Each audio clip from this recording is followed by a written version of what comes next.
Hey, thanks for joining me once again. Who the hell remembers Dreamwave Productions? I'm sure some of you do. We all know Transformers, right? There's not a person on the planet that doesn't know at least something about the Transformers. Started as an 80s cartoon. Did the toys come first and then they made the cartoon to sell the toys, or vice versa? I don't know. All I know is I grew up watching the original 80s Transformers show, and out of all the 80s cartoons, the Transformers, to me, was the best by far. Followed very closely by Thundercats, and then after that, it was He-Man and Voltron. G.I. Joe never factored in because I was never allowed to watch it because that was a show about war. It's really stupid. But Transformers was it. And at some point, I'm going to say I'm trying to remember, 2000s, I'm sorry, I don't remember, but I think it was in Wizard Magazine. There was some kind of article that was like, the best artist for the best property. And they had this guy, Pat Lee, do a pinup of the original Generation 1 Transformers. And it looked absolutely fucking incredible. I remember my older brother, he had access to a color printer at his work, so he printed out the image from online, had it posted up in his office for a long time. And we're just like, could you imagine if this guy drew a Transformers comic book? And lo and behold, it feels like, I don't know this for a fact, but it kind of stemmed from that pinup that a deal was worked out. He got the rights to do a Transformers comic book, and it was this shit here. It's a 6-issue series, and I think he had a secondary series, Transformers Armada. Started this Dreamwave Productions. Pat Lee had been working for, I think, Extreme Studios, doing a very Extreme Studios type art style. But that guy's heart and soul was into the animation vibe, the Japanese animation stuff. He had a book called, I think it was Dark Minds, come out. I've got copies of that. Warlands was another book they did after that. But this Transformers series come out, and I was super, super excited. And I collected it, and once I got into it, for me, it sucks shit. Artistically, it's good. But story-wise, I just fucking couldn't get into this. I kept hoping it would be good. Maybe there were parts of it I thought were good. Here's my problem. The thing with Transformers is there's so many storylines and branch alternate universes. It's like, which one is this set in? The only one I give any shit about is the original 80s cartoon, the Generation 1 stories. That is the only one that matters. Nothing else compares because it's just an alternate version of characters, and versions of them that I do not like. Optimus Prime was like Superman. The big, strong, heroic leader, the guy you can rely on. He's honorable and just and kind, but also one of the most badass warriors that you ever would want on your side. The enemies of the Autobots fear him and respect him, and he'll take anybody out. I love Optimus Prime as a character, even though his character traits are very basic. To a child watching that original cartoon, that stuff was profoundly impactful, and we loved Optimus Prime. Same thing with that animated movie, 85, 86, whatever it is. That was one of the best things ever. My brother and I are going to get together and do a commentary on that animated movie one of these days. My point is, that continuity of Generation 1 in the cartoons is the only one that matters to me. It's the only one that's relevant. And the only thing that's ever come close to respecting it is the computer-generated late 90s Beast Wars, which is an incredibly good show, and it honored and respected and existed in the Generation 1 storyline. And that wasn't known for a long time, like until the end of season, or somewhere in season 2, where we actually found out that that's where those characters, the Beast Wars characters, were actually living and existing in the Generation 1 timeline. Just they're from the future and they got sent to the past. Anyway, my whole point is after reading these stories, I was like, this is just some other random ass timeline that I don't care about. How did they get to this point? Why are they here? What are they doing? So I ended up not really liking it. And there's some other elements to this that I did not understand, and I guess I kind of get some of it now. We'll look at it. Mainly, we're here to look at the art, and there are 6 issues. We're going to flip through them all because I don't think I have the patience. I'm certainly not going to do these one at a time because I'm not interested in these comics enough to spread them out over 6 different episodes. Though, if for some reason this gets a good response, I might be mad that I blew through them all in one shot. But fuck it. I don't like these enough to spend that much time spreading them out. But art-wise, Pat Lee, and this kind of like soft coloring that looks kind of animation inspired, and he doesn't have a lot of like hard right angle edges. Everything's kind of boxy and cube shaped like they should be, but there's like a subtle roundness to it, and it looks really good. And then Pat Lee, he altered his art style to be very cartoon looking. Now, some of this stuff, the backgrounds are so dark, it's almost impossible to make out what you're seeing. And like I was saying, I didn't care for these stories originally, and as I'm sure you can probably tell, ain't no way in hell I'm rereading this to give you a kind of a page-by-page breakdown of what the hell's going on. I do not care, because it wasn't that interesting in the first place. But there are some interesting visuals. Some humans out in the forest. A big giant robotic hand comes along and grabs the guy and takes off with them. Big giant robotic foot. They're screaming. He gets crushed. So I appreciate that they're taking it to like a more serious kind of deadly vibe. It's not just super childish. This is an interesting shot of aerial view, an explosion in the forest, but it's so dark. I think there might have been a learning curve where they're doing these computer colors and trying these different things, but how it may look on a computer screen and how it prints might be different than what you're expecting. Too dark to make it out. Still pretty awesome looking. The details on the backgrounds are great. Looks like a screenshot from an animated show, right? Like a high-end anime. It really works. I think this is supposed to be Spike Witwicky, Shia LaBeouf. But the thing, my problem with issue 1 here is we're here to read the Transformers comic, and we get almost 0 Transformers. This kind of bullshit, this decompressed storytelling where we focus on everything that we don't give a shit about, and we don't get any of the stuff that we want, mainly the fucking Transformers, except in little microscopic doses. So I care about random guy and kid and military soldier and family problems. Like, I get that they're trying to write a story. I'm here for Transformers. I think Transformers would be hard to do. I've got a Transformers story in my head, honestly. Has 0 humans in it. Fuck them. They might be like things that get scraped off the bottom of the Decepticon's feet. But I'm here for the robots, not these human pieces of shit. Guys in Jeeps running around. Like, again, art's great. Coloring's pretty goddamn good. Looking like,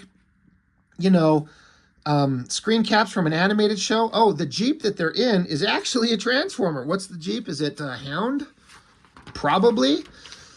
But more humans talking, more dialogue, more back and forth. Where are the Transformers? They bring this guy into a secret installation in the snow, in the Arctic or whatever. And they're like, hey, look what we captured.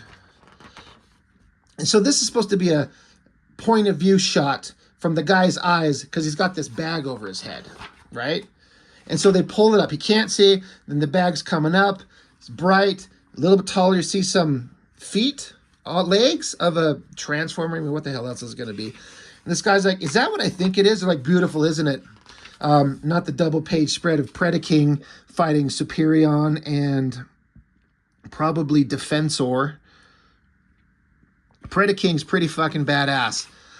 What a pain in the ass to draw. Anyway, who do we see? We still don't know. We got to go back to the fucking Pentagon.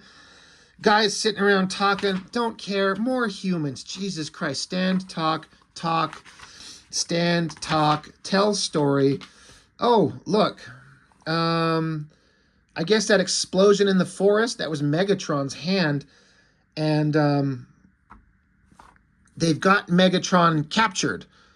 And they're controlling him. He's functioning for the humans. Pretty good drawing. Now I've seen a lot of people draw the Transformers over the years, and I gotta be honest, most of them suck. I submit that for all my pissing and moaning of my negative feelings over how this comic book, the story and how it's portrayed, artistically, this might be the best drawn Transformers you've ever seen ever. I would submit this as that possibility. The coloring is really helping sell it with the kind of animation style with the little shiny reflections on it. Pat Lee understands these big blocky figures, and it looks like the guy is supposed to look. And they're saying, like, the humans, like, you control one of these giants. They control Megatron. He's silent. They tell him to activate, and he stands up. He says, you know, subject, raise left arm, which he does. And then he's like, raise right arm. He does. And then the human says, subject 6, I repeat. Or he says, kneel before me. And Megatron doesn't. So he says, I repeat, kneel before me. And then Megatron just stands there with an almost subtle, imperceptible smile on his face. So the human's like, minor wrinkles. We're still figuring this out, but we control him. So he tells subject 6, deactivate. So he sits down and shuts down. And just instantly, you're like, oh, he ain't kneeling before nobody. He's fucking playing along. That's just what I assumed at the time. I'm pretty sure that's the case. So, interesting way of portraying that story point. Again, this is some alternate Transformers timeline, not the Generation 1 cartoon, so I don't care. And oh, look, somebody's got Optimus Prime too. I am sorry, I'm still getting over this goddamn cold. Pretty good shot, great pose, great angle, great coloring, and then it's supposed to be some kind of like article explaining the Arc 2 tragedy, what happened. The Transformers were taken off to leave Earth and it explodes. Now, I guess they all crashed back to the planet and lost their memories. If I ever read this, I don't give a fuck. I didn't read it then. I'm not reading it now. So that's issue 1. Pretty great back page of Metroplex, right? I mean, it's pretty good. So, almost zero Transformers for a $3 comic book, printed 2002. Well, does it get any better? I mean, they certainly get more Transformers. Let's see, roll call on the cover. Jazz, Mirage, Prowl, I think. Great cover. The characters look great. All the details are there. It looks like them. It looks like the best versions of the cartoon you've ever seen, and the toys. Whatever. More humans talking. They've got Optimus Prime. That drawing kind of pales in comparison to the awesomeness of the final shot that they had in the previous issue. I mean, this is supposed to carry a little bit more dramatic weight, but this is kind of a bland, straight-on shot. But it's Optimus Prime, right? So this human, I guess it's Spike. I don't know if they've said his name. I'm not going to bother to read. But they tell him to open up his chest, and the Matrix is in there. But this guy's got some little round device around his neck. What is this? What's going on? So he pulls it out, drops it in there, and glowing starts happening. So this guy's got access to the Transformers. Oh, we're back here out into the Arctic again. Big yellow construction vehicles. Well, who could that be? Probably nobody, right? These are Transformers. These are robots in disguise. Helicopters bringing along some device. They drop it off, and out comes, you got Bumblebee. Looks like Grimlock and Soundwave. So the Transformers have, like, lost their mind, their memories, their consciousness, and now the humans control them? Which I guess is a sort of interesting concept, but I still think it's kind of stupid. Oh yeah, Starscream's here too. Do we see him? Oh yeah, I guess he's in the background there. But, you know, great shots of all these characters doing whatever the hell's going on. There's Rumble doing his little piston pile drivers into the ground. Bumblebee's trying to either rip these apart or hold them together, but he's got like this soulless kind of dead look in his eyes. Now, you'd think that I would, I'd read these and be able to tell you what's going on, but like I said, I read them once 20 years ago. I'm not reading them again.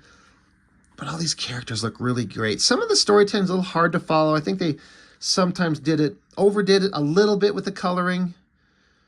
Ravage, looking pretty badass. Everyone likes Ravage.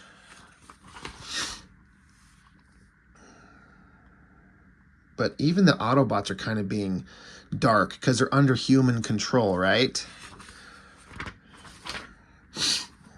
Humans, now they're going to auction off the Transformers. You can see how effective they are as machines that we can control to do our bidding. So let's bid on them. They're bidding like millions of dollars. Just a big shot of the Transformers. James Raiz, R-A-I-Z, 2002. That's a pretty awesome centerfold, right? I mean, it's a little cluttered with all the characters in the background. Looks like it's probably a smaller part of a bigger image. That center shot of Prime, that's pretty awesome. And the coloring is selling it really well. That's pretty epic. But now they're like, hey, if you're gonna buy all these, look, we got the deluxe model. There's Megatron. Let's start selling them off. But then Megatron decides to reveal himself that he's just been playing along, and of course it all goes to shit, and oh, now he's going to have some real fun and show these stupid humans. Meanwhile, some more humans are walking along. I know Optimus Prime's feet if I've ever seen them before. And Megatron's like, or Prime's like, if Megatron is back, then it's time for me to call in some old friends for help.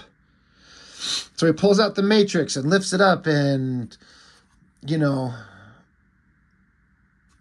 And now we shall light, what the hell did they say? To light their darkest hour, whatever the fuck. You got some of the Transformers underwater in pieces. They suddenly start picking themselves up. Sunstreaker, Sideswipe. I know these guys. Wheeljack.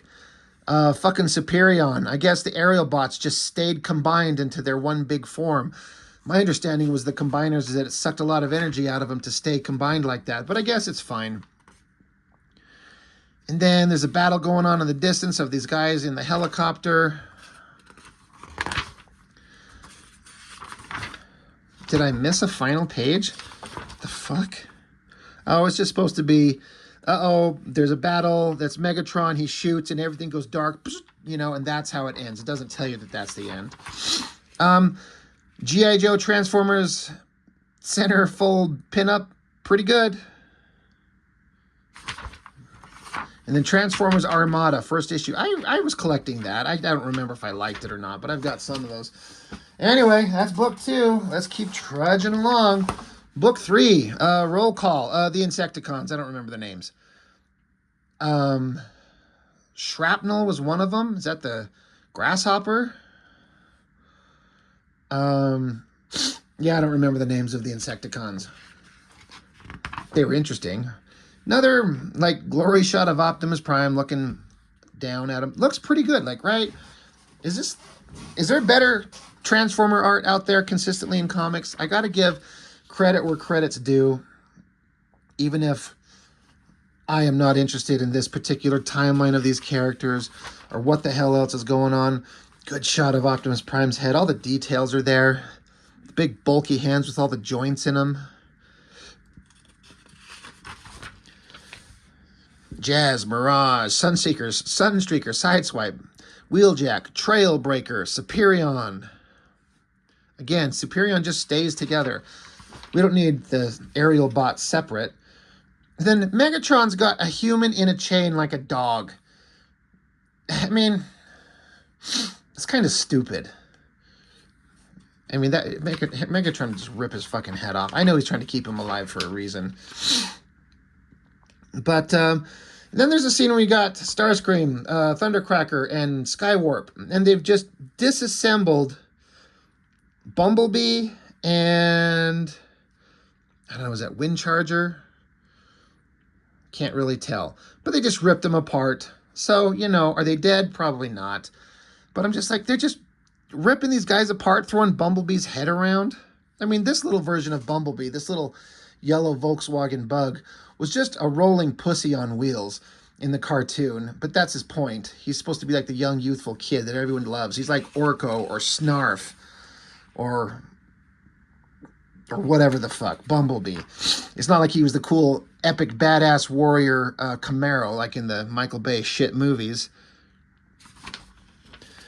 No, he's got a bunch of Transformers up here. Looks like, who do we got? Ironhide, probably Hound, Ratchet, Blue Streak. Got him strapped up and gonna suck them off and throw their like robotic jizz into this center energy collecting device, whatever the hell's going on. As you can clearly tell, I don't care. Artistically, pretty good. Megatron with a little human in a chain, like a dog.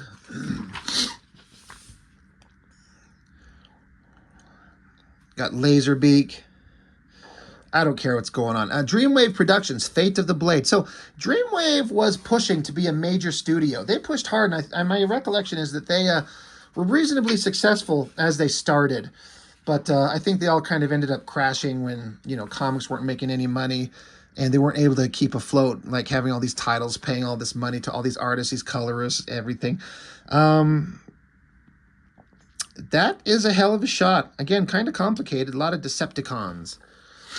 Not sure who the hell that's supposed to be. Trying to make out some of these other guys, but Starscream and all the kind of classic characters, the Predacons, Insecticons, Constructicons, cons.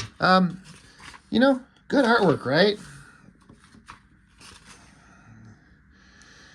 Here comes the Transformers, the Autobots, you know, classic scene of all the cars following Optimus Prime in his you know, trailer. Transforms, roll out, they show up. We've got to have a face-off with the Decepticons. Don't care. Great art, don't care about the story. There's a bunny.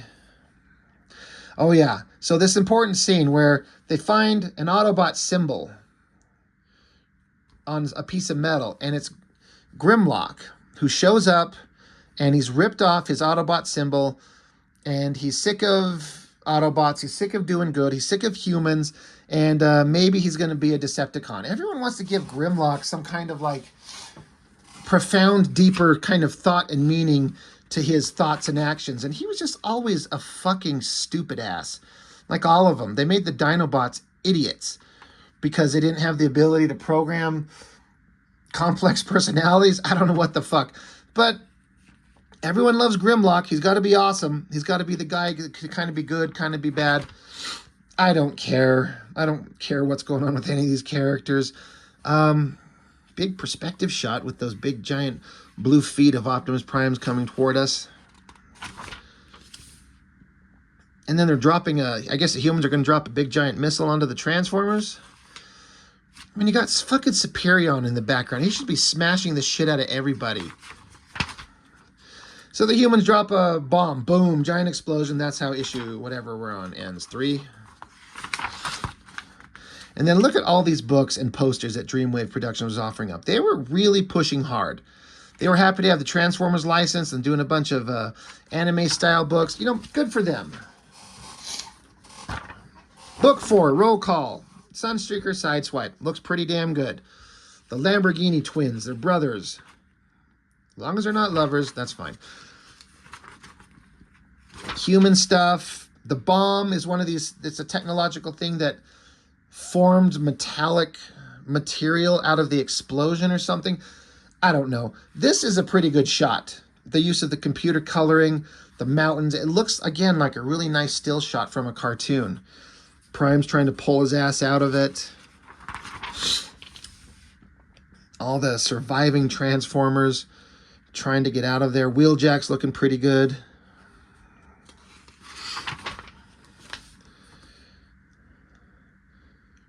God, they got a submarine underwater, but it's drawn like an old World War II submarine. That's not what these things look like. That's a tech nerd in me. Whatever. Just more Transformers doing Transformer shit. What else can I say at this point that these characters all look great? This page, every shot of these characters' faces is fantastic. Ironhide, I always liked him. He's like an old, grumpy old fart.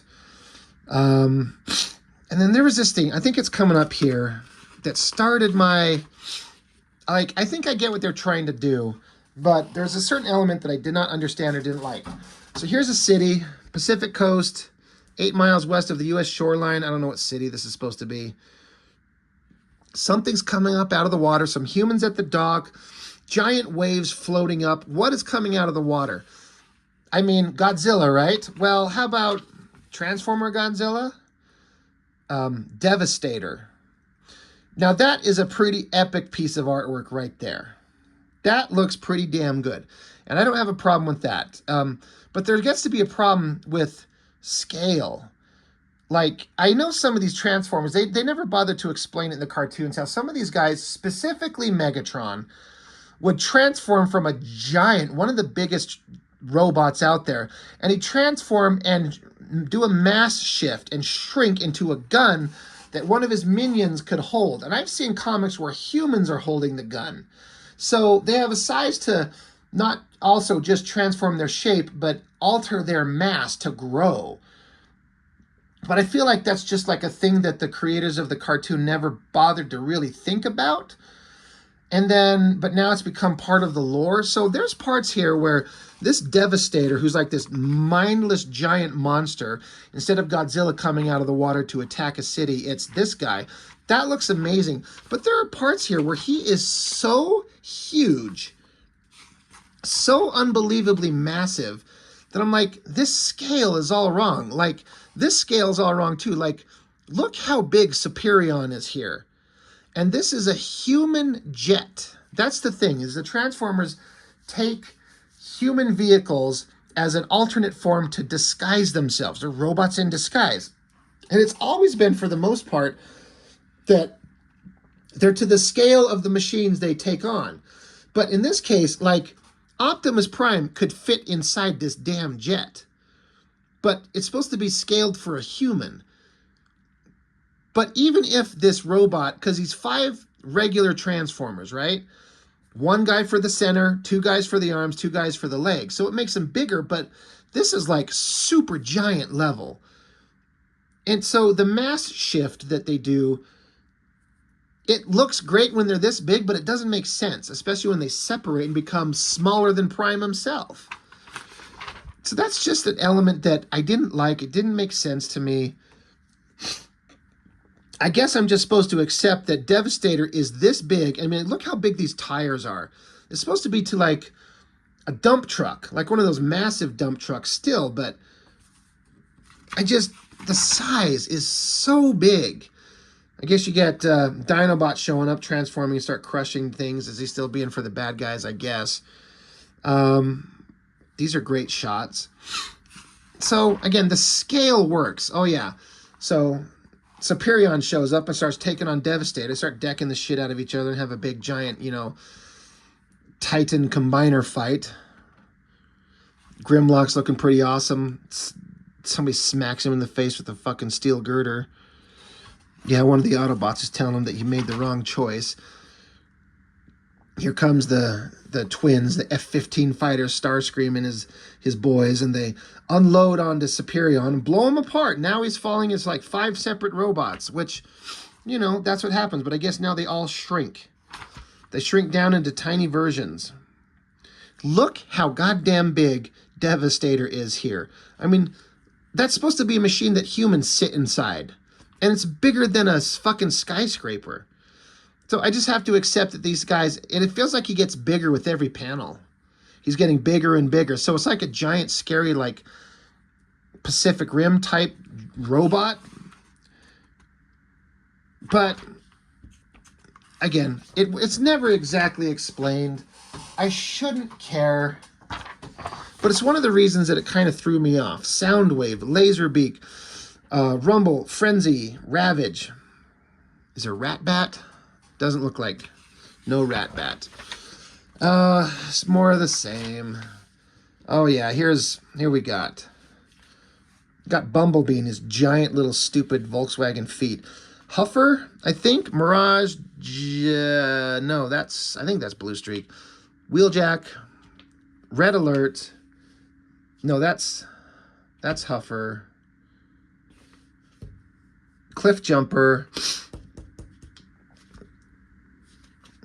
God damn it, I can't remember. I feel like I want to call both of these guys Huffer, but I can't remember this guy's name. I'd know it if I saw it. It's not saying. Who cares? Trying to remember my Transformers. Yeah, they say Huffer. What the hell is his name? Somebody will point it out to me in the comments. I know.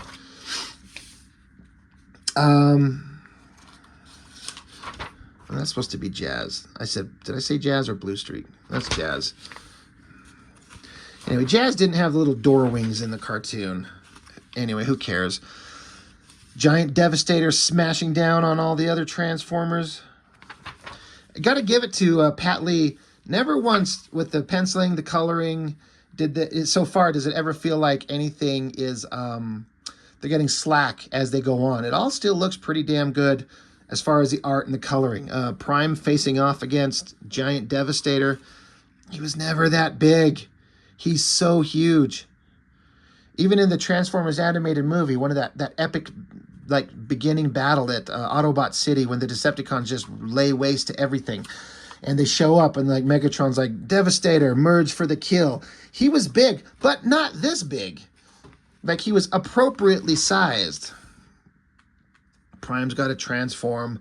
You've got the touch type shit. Run, jump, rocket, blast up. He should punch fucking Devastator right in the face, but I don't know what he did. Kick him in the nuts or something. Pulls out his gun, shoots him in the head, I guess. Did he blow his head off? I can't really tell, but it looks like he's missing his head. Now Prime in the scale of, like, suddenly Devastator's a lot smaller. You blow his head off, does he start shrinking? But Prime's a badass. Oh my God, we're back to humans. Puke. Good shot of Cliff Jumper. That is a hell of a center spread. Good Lord, just draw every character you can come up with, even if I don't know who any of these guys are. It's Transformers Armada, so just another alternate version of the Transformers that I don't know anything about. Cliff Jumper. This is an interesting panel where he's just lying down there and this tank rolls up and puts the gun tank barrel right to his head. That's kind of funny, actually. Tink. Yeah, like, don't move, Cliff Jumper. We'll blow your fucking skull open. Man, Cliff Jumper would take this guy out in half a second. All he has to do is just, like, lower himself 2 inches. Humans doing human shit. Don't care. Don't care. There's Megatron. Don't care. Human stuff. I guess the Decepticons have won. I don't know. Don't know. Don't care. Good shot of Optimus Prime's face. Really well done. Anyway. Well, this has been the most amazing series of videos of Transformer comics, right? Bruticus, right? The Stunticons. I can't remember any of their names. I used to know the yellow race car guy's name. I can't think of it. But, because my brother had him as a toy. One of the more uninteresting combiners. Kind of stupid, like a giant tard. Humans are shooting a missile that's supposed to take out the Transformers or something. Humans are fighting the Transformers with tanks. You think this fight would last exactly 2 seconds.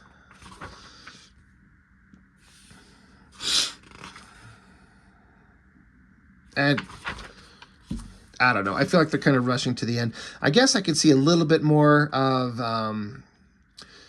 artistically kind of rushing towards the end. It's a little bit less elaborate. God damn, does Optimus Prime have some giant-ass feet. Good Lord. It's like every shot he does to get bigger and bigger. They don't have to be that big. But humans doing human shit over and over and over.